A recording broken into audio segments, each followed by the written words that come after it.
Objective of power system lecture 1 है हमारा, ठीक है। इससे पहले हम लोगों ने लेक्चर 0 देखा था। तो लेक्चर 0 में हम लोगों ने क्या देखा था, सिलेबस देखा था, जो प्रत्येक टॉपिक वाइज है, ठीक है। फिर उसके बाद हम लोगों ने इसकी गेट में वेटेज क्या है, ईएससी में वेटेज क्या है, वो हम लोगों ने देखा था, ठीक है। तो उसके बाद हम लोग देखेंगे लेक्चर 1।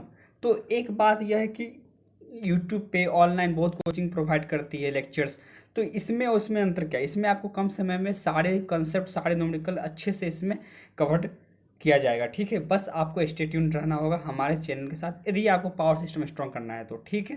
तो चलते हैं, स्टार्ट करते हैं। लेक्चर 1 हमारा सबसे पहले जो होता है ऑब्जेक्टिव ऑफ पावर सिस्टम से स्टार्ट होता है, ठीक है।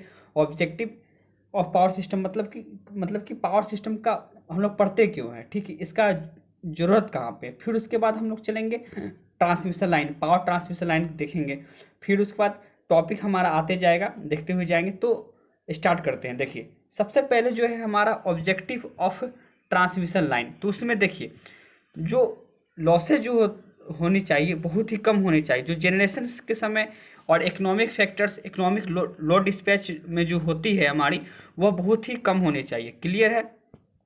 अब देखिए जो रेटेड वोल्टेज और फ्रीक्वेंसी जो होती है हमारी, वह भी रेटेड वोल्टेज और फ्रीक्वेंसी जैसे कि 50 हर्ट्ज होती है, वो भी कंज्यूमर के पास जो होती है पहुंचनी चाहिए रेटेड, लेकिन ऐसा होता नहीं। 47 के लगभग पहुंचता है, 46 के लगभग, कभी रेटेड नहीं पहुंचा है, ठीक है। लेकिन हमारी कोशिश क्या रहती है, हमेशा रेटेड पहुंचाए। वोल्टेज कंट्रोल, फ्रीक्वेंसी कंट्रोल, ये सब भी दोनों टॉपिक जो बहुत ही इंपॉर्टेंट है, वोल्टेज कंट्रोल और लोड फ्रीक्वेंसी कंट्रोल, वो भी हम लोग देखेंगे, ठीक है। अब देखिए फिर हम लोग पावर सिस्टम क्यों पढ़ते हैं, इसका मकसद क्या है, तो रिलायबल पावर सप्लाई अवेलेबल होना चाहिए पावर जनरेशन मेथड के लिए, ट्रांसमिशन एचवीडीसी लाइन के लिए, ठीक है। फिर उसके बाद हमारा जो है effective protection system has to use, जो फॉल्ट जहाँ होता है हमारा, तो उसके लिए हम लोग अच्छा इक्विपमेंट लगाए उसके प्रोटेक्शन के लिए, जहाँ फॉल्ट सेक्शन उसको ठीक कर दिया जाए और बाकी को वर्किंग किया जाए, ठीक है। जैसे switch gear, protection circuit breaker, isolator जो हम लोग यूज करते हैं सब स्टेशन वगैरह में। अब तो डिजिटल रिले भी आ गया है, चेंज हो रहा है हर जगह। अब देखिए अब पावर सिस्टम स्टेबिलिटी देखेंगे, जैसे कि बहुत जनरेटर जो होता है सिंक्रोनिज्म खो देती है, फिर भी वहाँ पे वर्क करती है, तो पावर सिस्टम स्टेबिलिटी में हम लोग पढ़ेंगे।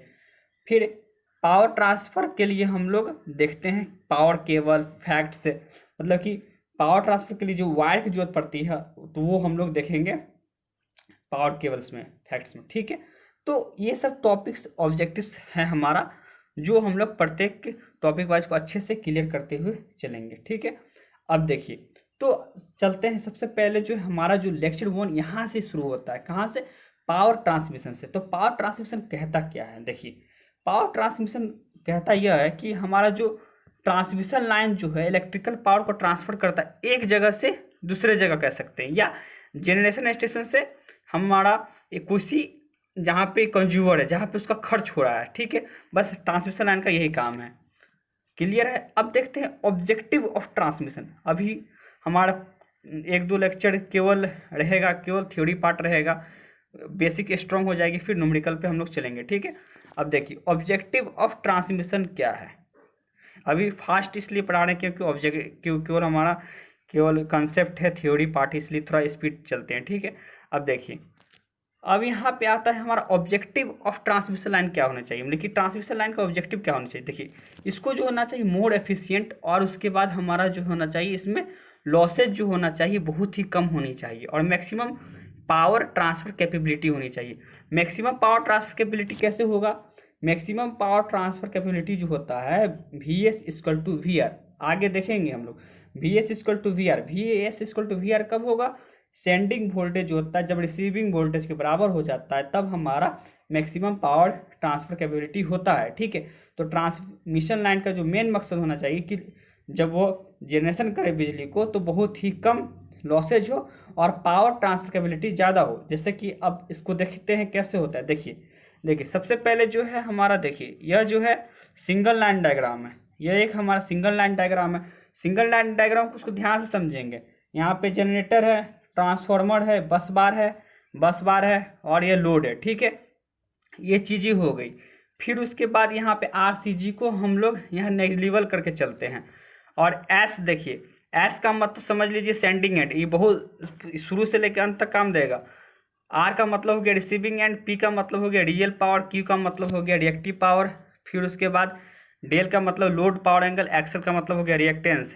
ठीक है, तो ये सब कुछ नेमिंग हो गई। अब देखिए S S P S, P का मतलब होता है एक्टिव पावर, एस मतलब होता है सेंडिंग, तो मतलब कि सेंडिंग एक्टिव पावर। फिर क्यू का मतलब हो गया आपका मतलब कि रिएक्टिव पावर, एस मतलब सेंडिंग, मतलब कि सेंडिंग रिएक्टिव पावर हो गया। ठीक है, उसी प्रकार एक्टिव रिसीविंग पावर हो गया, रिसीविंग एंड एक्टिव पावर से बोलते हैं। फिर एस सेंडिंग और उसके बाद आर वाला रिएक्टिव, इस तरह हम लोग इसको बना सकते हैं। ठीक है, एस मतलब होता है सेंडिंग एंड, आर मतलब होता है रिसीविंग एंड। क्लियर है? अब देखिए,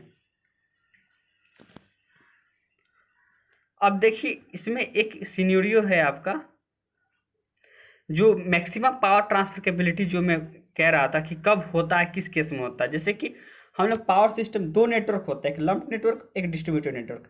जनरली हम लोग नेटवर्क थ्योरी में हम लोग पढ़ते हैं लंप्ड नेटवर्क, जहाँ पे हम लोग इजीली, सिंपल भाषा में जहाँ पे हम लोग इजीली कैलकुलेट कर पाए कैलकुलेशन को। लेकिन पावर सिस्टम में हम लोग डिस्ट्रीब्यूटेड नेटवर्क पढ़ते हैं, जहाँ पे इजीली कैलकुलेट नहीं कर पाते हैं। ठीक है, तो वो डिस्ट्रीब्यूटेड नेटवर्क होता है। ठीक है, जहाँ पे केसीएल केवीएल लगाना मुश्किल होता है। जैसे कि कहीं पर आप लोग वायर में देखते हैं बहुत ढेर सारा वायर है, तो वो डिस्ट्रीब्यूटेड नेटवर्क है। ठीक है, तो देखिए ये जो है आपका नेटवर्क जो है, आप देख रहे हैं स्क्रीन पे आपके एक नेटवर्क दिख रही है, वी एस और वी आर। इस केस में यदि V S equal to V R हो जाए तो करंट हमारा जीरो के बराबर नहीं होगा। ठीक है, तो यहाँ पे एंगल जो है डेल वन और डेल टू एंगल बराबर नहीं होगा। ठीक है, तो ये जो होती है पावर जो होती है, पी मतलब एक्टिव रिसीविंग पावर हो गई, V S into V R upon XL sine delta one minus delta two P max sine delta. देखिए ये जो फॉर्मूला जो है हम लोग पावर कैलकुलेशन करेंगे तो वहाँ पर हम लोग देखेंगे, लेकिन अभी सिर्फ रिमेंबर करेंगे। रिमेंबर इसलिए करेंगे कि ट्रांसमिशन लाइन में पावर मैक्सिमम होगा कब होगा, जब हमारा जो है V S equal to V R हो जाएगा, तब हमारा V S square upon XL हो जाएगा। ठीक है, तो ये केस होती है हमारी मैक्सिमम पावर ट्रांसफर कैपेबिलिटी के लिए। क्लियर है? जब V S equal to V R. अब देखते हैं, अब यहाँ से इंपॉर्टेंट कुछ बातें आती है। Advantage of higher transmission voltage. Higher transmission voltage का क्या फायदा है? ठीक है, advantage of higher transmission voltage. देखिए advantage of higher transmission voltage का क्या फायदा है, वो कब होगा, जब पी मैक्स जो होता है वी एस स्क्वायर के बराबर होगा, तब उसके डायरेक्टली प्रोपोर्शनल होगा। तब जब V S equal to V R होगा, तभी हमारा पावर मैक्सिमम ट्रांसफर कैपेबिलिटी ज़्यादा होगा। ठीक है, अब देखिए पावर वोल्टेज हमारा ज़्यादा होगा तब power maximum transfer capability increase कर जाएगा, पी मैक्स जो होता है वी स्क्वायर के बराबर हो जाएगा। ये देखिए, ठीक है, और पी एम टू जो होगा 4 गुना हो जाएगा पहले से। कैसे? तो पहले था वी, अब 2v हो गया, उसका स्क्वायर हो गया। ठीक है, 2 का 2 हो गया, 2 का स्क्वायर 4 हो गया, तो 4 pm1 हो गया, जो v2 इक्वल टू 2v1 है। क्लियर है? क्यों हुआ वी स्क्वायर? क्योंकि V S equal to V R, उसको 2 टाइम्स हम लोग ले लेंगे तो 2 हो जाएगा, 2 का स्क्वायर 4 हो गया, तो उसको वी कैंसिल हो जाएगा, तो pm1 हो गया। ठीक है, तो जो नया जो हमारी पावर आएगी, पावर ट्रांसफर कैपेबिलिटी 4 गुना हो जाएगी पहले से। ठीक है, तो हायर ट्रांसमिशन वोल्टेज का यह फायदा है। क्लियर है? बेसिक्स का कोई बड़ी बात नहीं है, बहुत इजी कॉन्सेप्ट है। फिर उसके बाद ट्रांसमिशन लाइन का लॉस जो होता है रिड्यूज हो जाता है। क्या होता है? ट्रांसमिशन लाइन लॉसेस रिड्यूज हो जाती है। कैसे रिड्यूज होती है वह देखिए, P equal to V I cos phi होता है, फिर उसके बाद I equal to P upon V cos phi हो जाएगा, तो P loss equal to I square into R हो जाएगा। ठीक है, यहाँ पे आई की वैल्यू पुट कर देंगे, ये आई की वैल्यू यहाँ पुट कर देंगे। अब यहाँ पे आर की वैल्यू पुट करनी है, आर की क्रॉस सेक्शन के लिए पुट करेंगे। ठीक है, तो पी लॉस जो होता है inversely proportional 1 upon V square हो गया।